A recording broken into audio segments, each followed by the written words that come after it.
जिस्मानी ताल्लुकात हैं। मुझे पता चला तो मैं ये इल्जाम बर्दाश्त नहीं कर पाई और मैंने गुस्से में आकर उस लड़की का सर फाड़ दिया।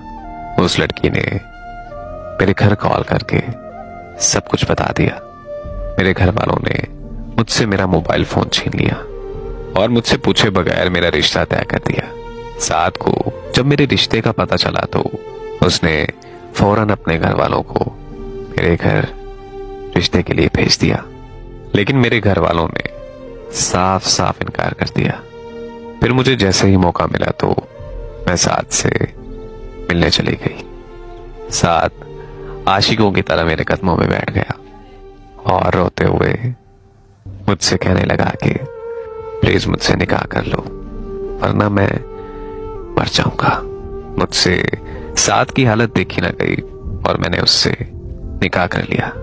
निकाह के बाद मैं घर वापस आ गई और वापस आकर मैंने घर वालों को कुछ नहीं बताया, लेकिन मेरे घर वालों को मुझ पर शक हो गया। वो ये जान गए थे कि मैं साद से मिलकर आई हूं, तो उन्होंने मुझे बहुत मारा और मुझे एक कमरे में कैद कर दिया। साद के घर वाले दोबारा मेरे घर रिश्ता लेकर आए, लेकिन मेरे घर वालों ने उन्हें जलील करके घर से निकाल दिया। अब मेरे पास कोई रास्ता नहीं बचा था, तो मैं घर से भागकर साद के पास चली गई। मेरे घर वाले साद के घर वालों को ये बोलकर मुझे वापस ले गए कि वो धूमधाम से मेरी शादी करके साद के साथ मुझे रुखसत कर देंगे, लेकिन ऐसा हरगिज नहीं हुआ। घर जाते ही उनका रवैया मुझसे बदल गया और मेरे घर वालों ने मुझे बुरी तरह मारना पीटना शुरू कर दिया।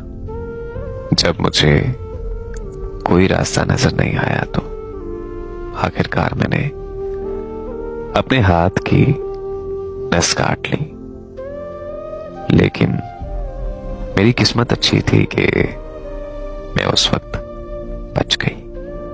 आखिरकार मेरे घर वाले मेरी रुखसती साद के साथ करने के लिए मान गए, लेकिन उन्होंने मुझसे स्टाम्प पेपर पर दस्तखत लिए जिसमें लिखा था कि आज के बाद मेरा मेरे घर वालों से कोई रिश्ता नहीं होगा और मैं अपनी खुशी से अपने घर वालों की विरासत छोड़ रही हूं। रुखसती के वक्त मेरे सर पर किसी ने हाथ नहीं रखा, यहां तक कि मेरे तन पर जो सूट था वो भी साथ लेकर आया था, क्योंकि मेरे घर वालों ने मेरे पहने हुए कपड़े देने से भी इनकार कर दिया। मेरे घर वालों ने मेरे साथ हर किस्म का ताल्लुक खत्म करके मुझे साद के साथ रुखसत कर दिया। अल्हम्दुलिल्लाह आज मैं अपनी शादीशुदा जिंदगी में बहुत खुश हूं। मेरा शौहर मुझसे बहुत मोहब्बत करता है। मैं बहुत खुशकिस्मत लड़की हूं जो मुझे मेरी मोहब्बत मिली, लेकिन मुझे अपनी अम्मी और मेरी बहनों की बहुत याद आती है। अक्सर पूरी पूरी रात उनको याद करने में गुजर जाती है।